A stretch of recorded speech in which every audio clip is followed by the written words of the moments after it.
Breaking tonight, President Trump takes to Twitter in the wake of the FISA memo bombshell. Hello and welcome to Justice. I'm Jeanine Piro. Thanks for being with us tonight.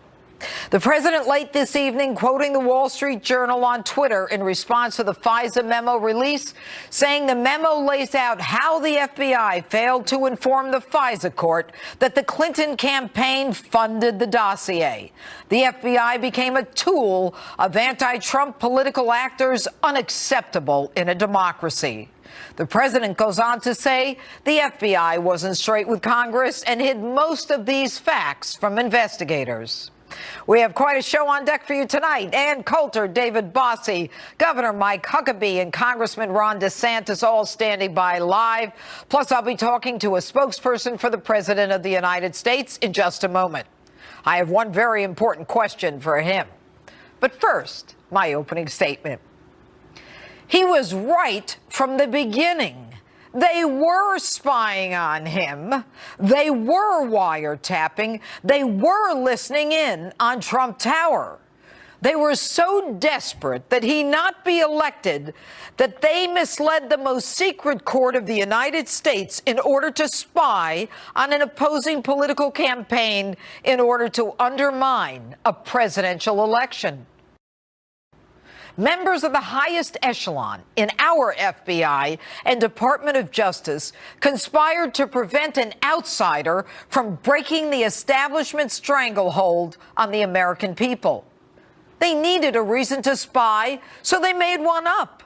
They used a dossier of lies paid for by a major political party, the Democrat National Committee, and a presidential candidate, Hillary Rodham Clinton, to dupe that court. They swore to facts they knew were lies to get what they wanted in order to surveil a candidate they could not imagine being president. A cabal of arrogant, condescending employees of our government whose salaries we pay thought that we didn't count. They so wanted Hillary to become president that they violated all the rules and engaged in a charade so we would think there was a real investigation on the emails. They met on the tarmac. They gave people who didn't qualify immunity from prosecution without getting the required incriminating evidence. The FBI then changed lanes with the DOJ and publicly announced a decision in violation of all ethics rules. And they changed legal definitions to satisfy their political goal. They thought she'd be elected and no one would ever know. But she wasn't. So they plotted an insurance policy to bring him down anyway. You know, I've often talked about the Clintons coming on the scene from Arkansas in their bell-bottoms as pigs at the trough. But they really outdid themselves this time, using a foundation in name only to spread the wealth while infecting our departments of justice and the FBI. All the while, their comrades weaponized our tools of intelligence.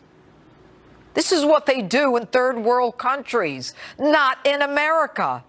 It's time for holier-than-thou Jim Comey and his band of conspirators from McCabe and Strzok on down to have Lady Justice take off her blindfold and see them for what they are. The arrogance of those seeking a change in a presidential election is unheard of in the United States. And let me be clear. This is not an attack on the FBI or the Department of Justice because these agencies are bigger than a couple of tainted inhabitants.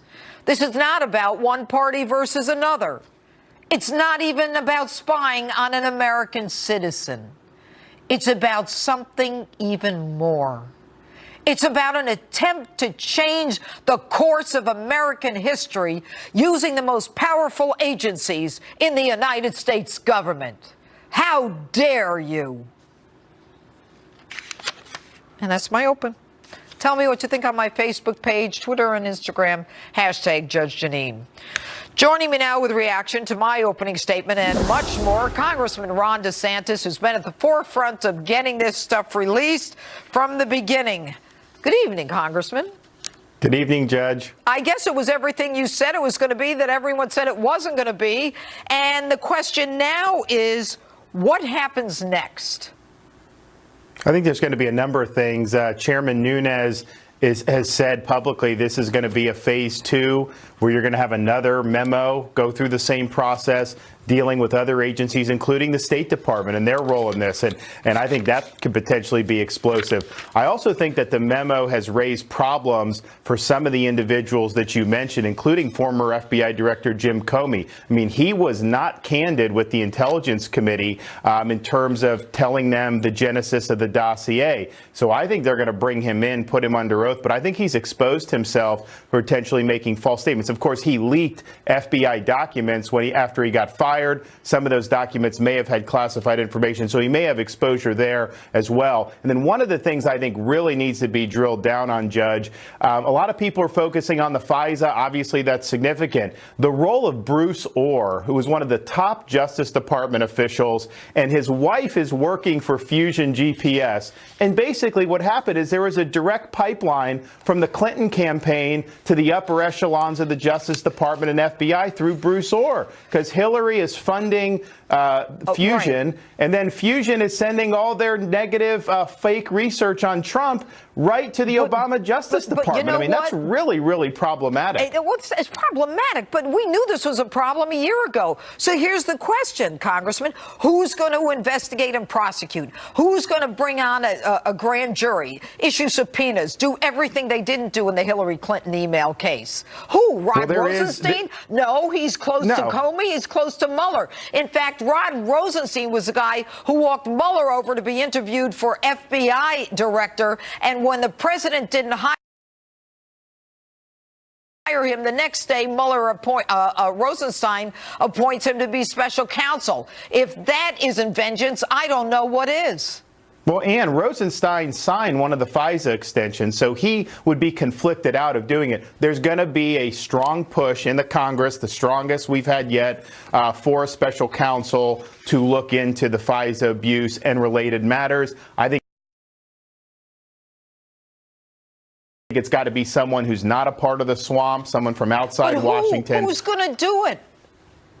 Well, you're going to have to get Jeff Sessions to make the appointment. And, do you think that's going to happen? You and I figured this out 6 months ago. He's in the middle of it, and he can't figure out that his job as a chief prosecutor in the United States is to start looking into this and stop with this namby-pamby stuff?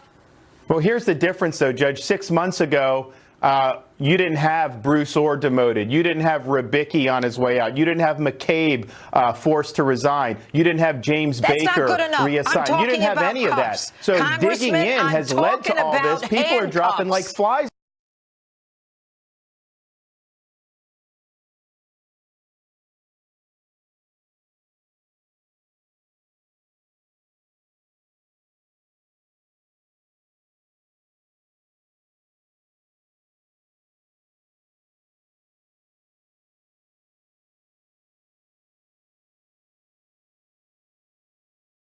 Person, White House Press Secretary Hogan Gidley. All right. Good evening, Hogan. I have one question to ask you. The president tweeted today that he was totally vindicated as a result of this FISA memo. Does this mean that he's calling on Robert Mueller to end the investigation? I wouldn't say he's calling on Robert Mueller to end the investigation, but what I can say is the president has been clear that this memo has raised some serious concerns about the integrity of the decisions made at the highest levels of the FBI and the DOJ when they can take the most intrusive surveillance mechanisms and methods and use them on American citizens based on nothing but a campaign document funded and paid for by Hillary Clinton. That should be alarming to all Americans. It's not just alarming; it's critical because it is it is misleading the court.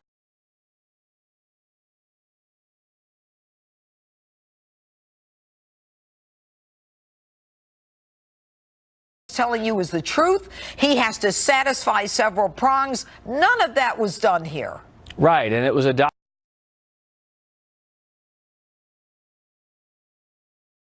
this to the judge.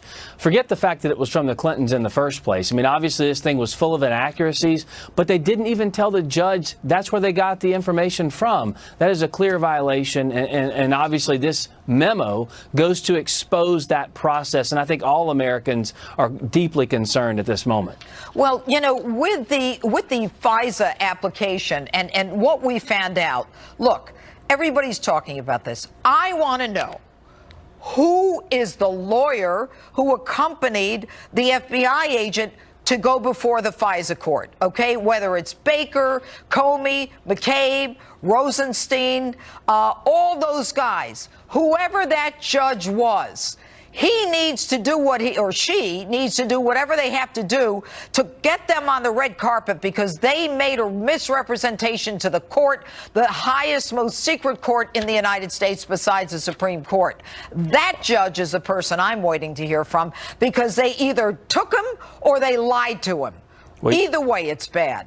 You just mentioned it could quite possibly be the tip of the iceberg, and I don't disagree with that. But it's obvious now that the Congress is the investigative body here. This originated from Congress, this memo, and they've got their work cut out for them, because obviously they're facing obstruction at every turn as they try to move through this process. But they're the ones that have this, the originated this memo. They're the ones that are going to have to get to the bottom of this. But it's very clear this is opening up quite a big can of worms, if you will, in this town. All right. What about Rod Rosenstein? You know, I saw the president's reaction when he was asked about him. Rod Rosenstein is still there. Does he have the confidence of the president? Look, I serve at the pleasure of the president, as does Rod Rosenstein. If the president is